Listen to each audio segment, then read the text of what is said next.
Hello everyone, welcome to my baby Jha channel. आज मैं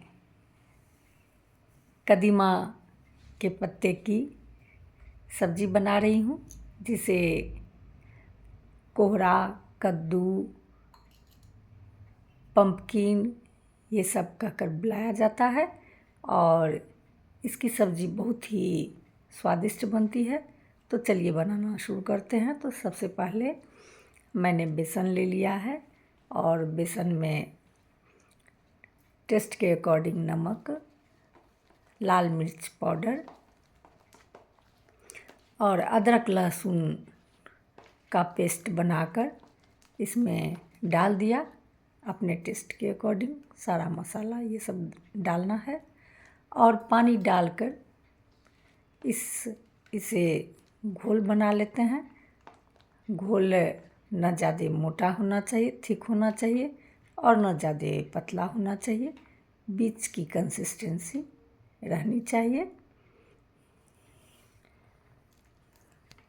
उसी अनुसार पानी डालकर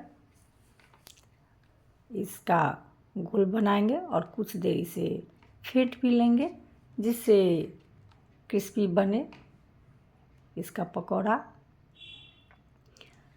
कद्दू के पत्ते का मैंने 2 तरह से पहले भी बनाकर वीडियो अपलोड किया है और ये जो रेसिपी मैं बना रही हूँ ये बहुत ही आसानी से बन जाता है। इसे बनाने में कोई झंझट नहीं है। तो घोल बना लिए हैं। ये कदीमा का पत्ता, इसे अच्छी तरह से धो लिए हैं और बीच में मोटा डंठल वाला जो पार्ट होता है उसे हटा दिए हैं और इस तरह से इसे फोल्ड करके दाब देते हैं। यदि अच्छे से नहीं बाइंडिंग होती है तो जब हम इसे बेसन में डालेंगे तो ये अपने आप इसका बाइंडिंग अच्छे से हो जाएगा। तो हर पत्ता को हम इसी तरह से फोल्ड करते हैं, बीच से डंठल वाला पार्ट को हटा देते हैं और जैसे गांठ देते हैं उसी तरह से गांठ के ही स्टाइल में इसे लपेट लेनी है और हथेली से दाब देनी है, जिससे ये खुले नहीं। यदि खुल भी जाता है तो बेसन के घोल में जब हम इसे डालते हैं तो ये आपस में अच्छी तरह से बाइंडिंग हो जाती है। अब एक पैन लिए हैं। पैन में सरसों का तेल या कुकिंग ऑयल आप कुछ भी डाल सकते हैं। इसमें इसी तरह से गांठे बनाकर बेसन के घोल में लपेटकर और इसमें डाल देते हैं। सारे को फ्राई कर देते हैं।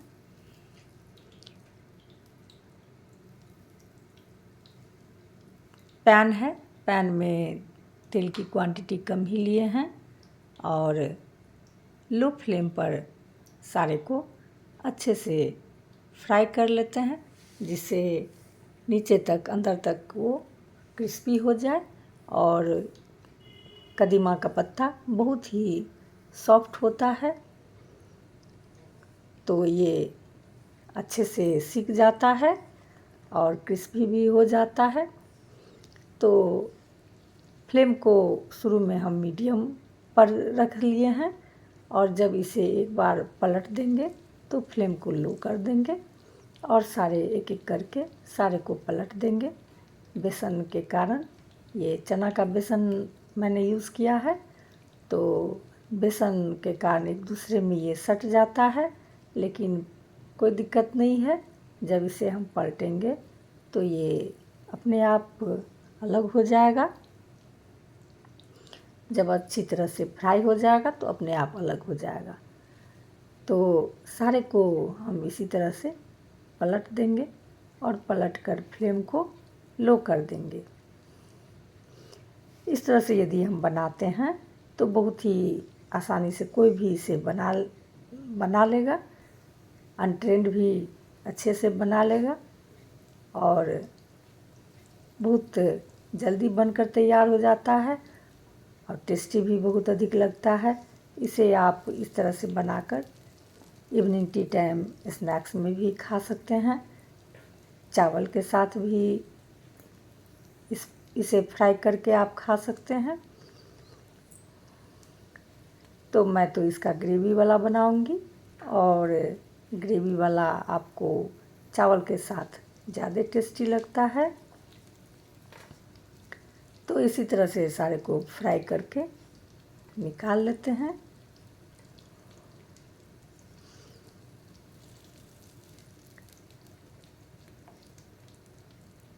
इसकी सब्ज़ी विलेज साइड में अधिक बनती है।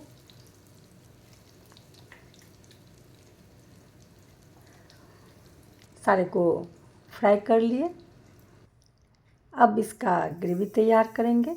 तो इसके लिए मैंने 1 चम्मच सरसों लिया, सरसों का दाना, और आधा चम्मच जीरा। दोनों को सूखा ही पाउडर बना लेते हैं। इधर 3 प्याज लिए हैं मीडियम साइज़ का, और सारे प्याज को बारीक चॉप कर लेते हैं जिससे ग्रेवी अच्छा बने। जितना बारीक हो सके उतना बारीकी से हम चॉप कर लेते हैं। अब एक कढ़ाई लिए हैं। कढ़ाई जब गर्म हो जाए तो इसमें सरसों का तेल डाल देते हैं। सरसों के तेल में ये सब सब्ज़ी बहुत अच्छी बनती है। तेल जब अच्छी तरह से गर्म हो जाए तो इसमें जीरा डाल दिए, लाल मिर्च, तेज़पत्ता ये सब डाल दिए, और थोड़ी सी हींग। हींग सब्ज़ी को टेस्टी बनाता है और डाइजेस्टिव सिस्टम को भी मजबूत करता है। तो इसलिए हींग का यूज सब्ज़ी ये सब में करनी चाहिए। और जब हींग सारा अच्छे से चटक जाए तो बारीक कटी हुई प्याज को इसमें डाल दिए हैं और प्याज को कुछ देर भुने हैं। और प्याज भुनने के बाद अदरक लहसुन का पेस्ट इसमें डाल दिए और कुछ देर तक उसे प्याज से ही ढककर छोड़ दिए, जिससे वो अच्छी तरह से भुना जाता है, कच्चापन नहीं रहता। अब एक बड़े साइज़ का टमाटर लिए हैं। टमाटर को भी बारीक चॉप करके इसमें डाल दिए हैं और टेस्ट के अकॉर्डिंग नमक ले लिए हैं और ढक दिए हैं इसे, जिससे टमाटर अच्छे से सॉफ्ट हो जाए। नमक डालने के बाद टमाटर और प्याज दोनों अच्छे से सॉफ्ट हो जाता है और जल्दी भुना भी जाता है। तो आप देखिए, ढक्कन हटाने के बाद इसे 3 से 4 मिनट के लिए ढक दिए थे और ढक्कन हटाने के बाद सारा अच्छे से सॉफ्ट हो गया है। ये सरसों और जीरा का पाउडर था, उसे डाल दिए, हल्दी डाल दिए, धनिया पाउडर डाल दिए और थोड़ा सा चाट मसाला पाउडर डाल दिए और काली मिर्च पाउडर डाल दिए। ये सब बेसिक कॉमन मसाला है, ये सब इसमें डाल दिए हैं। अब इसे कुछ देर अच्छी तरह से भूनेंगे। और ये लाल मिर्च पाउडर है और ये कसूरी मेथी पाउडर है, कसूरी मेथी को क्रश करके इसमें डाल दिए हैं। अब इसे अच्छी तरह से चलाएंगे, भूनेंगे। सब्ज़ी को हम लो फ्लेम पर जितना भूने सब्ज़ी उतना टेस्टी बनता है। तो इसमें थोड़ा सा पानी डाल दिए जिससे मसाला जले नहीं। अब इसे कुछ देर हम भूनेंगे। जब हमें लगे कि साइड से ऑयल छोड़ने लगता है तो समझ जाएंगे कि अच्छे से ये भुना गया है। अब इसमें हम गर्म पानी का ही यूज़ करेंगे। गर्म पानी का ग्रेवी बनाने से सब्ज़ी में कलर भी बहुत अच्छा आता है और सब्ज़ी टेस्टी भी बहुत होता है।